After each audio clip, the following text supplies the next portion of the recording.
Mga igsoon, aniya na kita sa katapusang Domingo sa Koresma. Kay sa sunod nga Domingo, ato naman nga pagasaulugon ang Domingo sa Bendita Lucay, Palm Sunday. O kini, hudyat na kanato sa atong pagsulod sa pinakabalaan nga simana sa tibok tuig, ang Semana Santa. Ingon lang kapaspas ang dagan sa panahon. Doon na kita sa atong katapusan nga pagpangandam diha sa pagsaulog sa pagkabanhaw sa Ginoo. Kay kung atong hunahunaon, maumangyod kini ang pinakahinungdan nganong nagsaulog kita nining panahon sa Koresma. Haron kita makasaulog sa kahimayaan sa pagkabanhaw ni Kristo. Kay ang pagkabanhaw ni Kristo maumay pinakasentro sa atong Kristohanong pagtuo. Sama sa gingon ni San Pablo, kung si Kristo wala mabanhaw, ang tanantang pagtuo walay kapuslanan. Mabitaw mga igsuon, sa miaging Domingo, kung nakahindumdum kamo, usa ka sambingay, diin ato nabatian, kung unsa di ay kamay gugmaon, ug pagkamaluluyon ang Diyos nga Amahan. Nga andam gayud siya to let go of our sinful past. Kana, kung andam usab kita maghinulsol o mubalik kaniya. Mao kana ang storya sa prodigal son. Dihang siya mibiya siya o giusi kaniya ang tanan. Apan mibalik siya nga manulsolon. Apan na magkuwang wala gayud siya magbasol. Wala gayud niya pasayloa. Mabitaw mga igsuon, sa atong pagpamalandong nakaingon kita, the greatest pain of God is when man refuse to accept His great and infinite love and mercy and to see us outside His kingdom. Kana sakit kaayo sa Ginoo. Nga naningkamot siyag maayo nga maluwas ang tao tungod siyang gugma o kaluoy, apan ang tao magdumili ug tungod niini dili makasulod sa iyang harian. It is something that God pains so much. Mao bitaw mga igsoon, kining ikalima nga Domingo sa Koresma, ang atong pangapagbasa nagdugang diha sa pagpamatuod nga mosalig kita gayud sa gugma o sa kaluoy sa Diyos.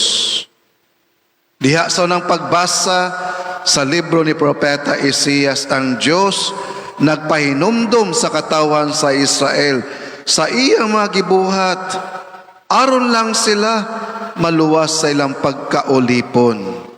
Mao nga mingon siya nga kinahanglan nga dili na sila mobalik sa ilang daan nga mabinuhatan. O kanunay sila nga maglantaw nga may puno sa paglaom sa kinabuhing walay katapusan. Kay sila iyaman nga mga pinili nga makatawhan. Ingon ni ini ang handom sa Amahan. Ug mauusab kini ang mensahe nga tataw kaayo nga gipadayag karon ni Jesus diha sa atong ebanghelyo. Kung sa miaging Domingo, si Jesus nag-asoy lamang og usa ka sambingay mahitungod sa pagkamaygugmaon ug pagkamaluluyon sa Dios. Karon sa tinuoray, iya nagyud kining gipangitap sa usa ka panghitabo. Dihang usa ka babae nga nasakpan, nga nanapaw. Diha gipamatud-an nga ang Dios may gugmaon dayjud kaayo, nga ang Dios maluluyon kaayo. Gidala sa mga Pariseo o sa mga magtutudlo sa balaod ang babay ngadto kang Jesus aron sa pagsusi kaniya kung unsa ang iyang ikasulti bahin niini. Apan nasayod na si Jesus kung unsa ang anaa sa ilang hunahuna o kasing-kasing nga ang ilang tumungog tuyo kaniya maurag yun ang pagbitik ni Jesus.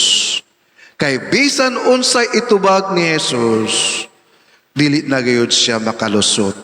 Anaa na sila ikasumbong nga kini si Jesus dili tinuod. Ang ilang question, ang ilang gibangutana lisod kaayo.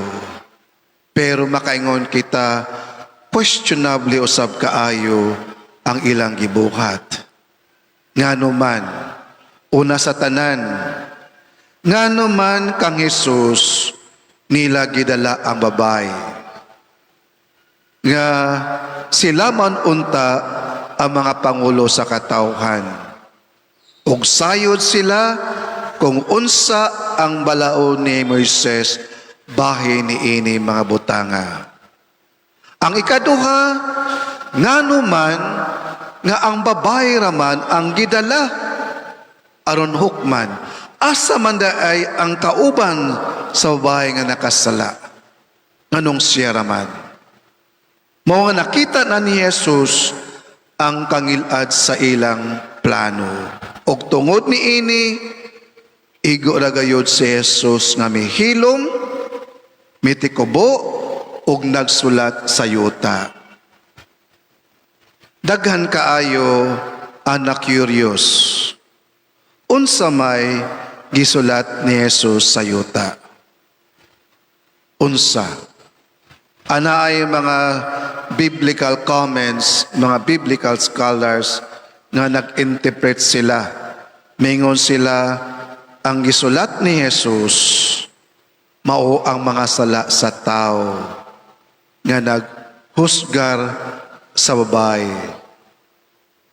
O ay kaduha nga higayon nga nagsulat si Jesus sa yuta mao na ang sala sa babae.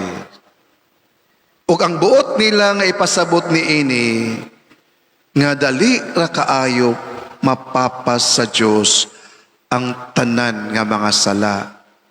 Susama ra na sa ginaingon, isulat lang sa hangin. Isulat lang sa yuta and it will just be easily be erased. Ingon ni ana ang gugma sa Dios. Tungod kay ang mga tao ilamang yun nga gusto nga patubagon si Jesus. Tungod kay si Jesus nagdumili man paghatag sa iyang komentaryo, gipugos nila siya. Kay buot nila gayud nga si Jesus mabitik. Apan unsay gibuhat ni Jesus? Gisumbalik ni Jesus sila sa pagpangutana. Og sa iyang pagpangutana, nauwaw og nahilom ang mga katawhan. Kay nangutana si Jesus, mingon si Jesus, kinsa man kaninyo ang wala makasala, mo ipaunaha pagbato kaniya. Kinsa ninyo walay sala, mo'y unang bato kaniya. Walay usa kanila nga nakaako sa pagbuhat sa ingon. Tungod kay wala may makaako nga makaingon nga sila walay sala.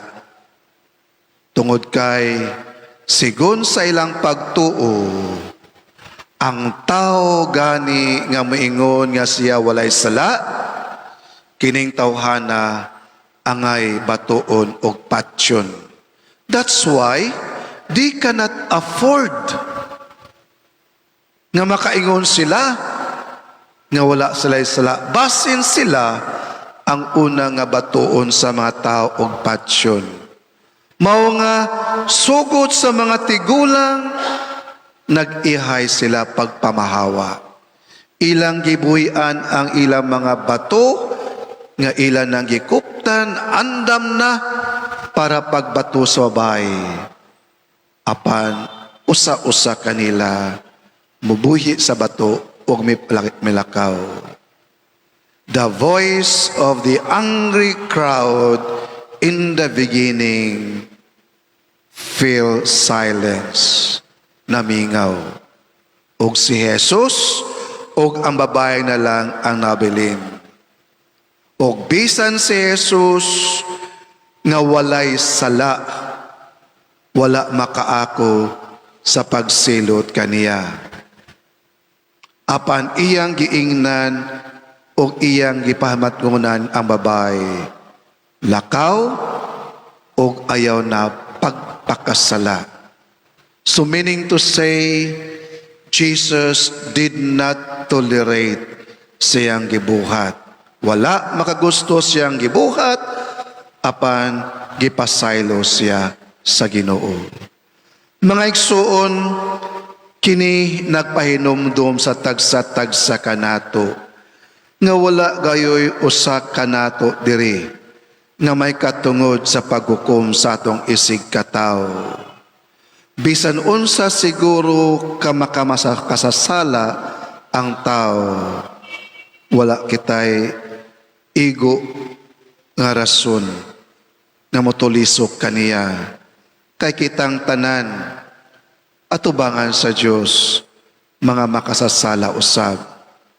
Mga igsuon, sama sa atong gipamalandungan sa miaging Domingo, ang mensahe nag-ingon nga bisan unsa kadaghan o bisan unsa kadako ang atong mga sala kung kita makinulso lang og anda mo biya sa atong mga sala o mobalik sa Dios, ang tanan pasayloon o papason sa Dios. God will forgive and will forget everything nga atong nabuhat. Mga igsuon, sama sa kang Pablo nga unta kita mahisama. Diha sa kadang pagbasa si San Pablo mig-ingon, ang tanan giisip ko na nga walay pili. Ingon nga mga basura kini iyang mga gisalikway tungod sa iyang kahibalo o pag-ila ni Kristo. O kini mao ang iyang giisip nga mao'y pinakabilin sa tanan. To the point nga andam gani siya nga magpakasakit, andam siya magpakamatay. Aron sa ingon ni ana, siya usab makaambit sa pagkabanhaw sa Ginoo, ang kinabuhing walay katapusan. Mga igsuon, nagkaduol na kita sa pagsulod nining Semana Santa. Unta, patalinghugan nato ang mga pulong sa Dios ug ang pagpanganda sa simbahan diha sa paginulso sa atong mga sala. Pagbalik ngadto sa Dios, labi na gayud pinaagi sa pagdawat sa sakramento sa kumpisal. Sa sunod sa Semana Santa, hatagan kita og dako nga higayon diha sa pagpangumpisal. Hinaot nga dili nato kini ibaliwala, kay maura kini siya ang pinakamaanindot kaayo haron kita sa ingon malipayon o mahimayaon nga magasaulog sa pagabanhaw sa Ginoo. Walay pulos ang tananta nga pagpangandam, pagsimba nining panahon sa Koresma, sa Semana Santa, kung dili kita moduol ug mga igpasaylo sa Ginoo. Kung dili kita mangumpisal, sayang ang tanan. It's just exactly the pain of God. When we reject, when we refuse to accept His infinite love and mercy. Palihog manindog.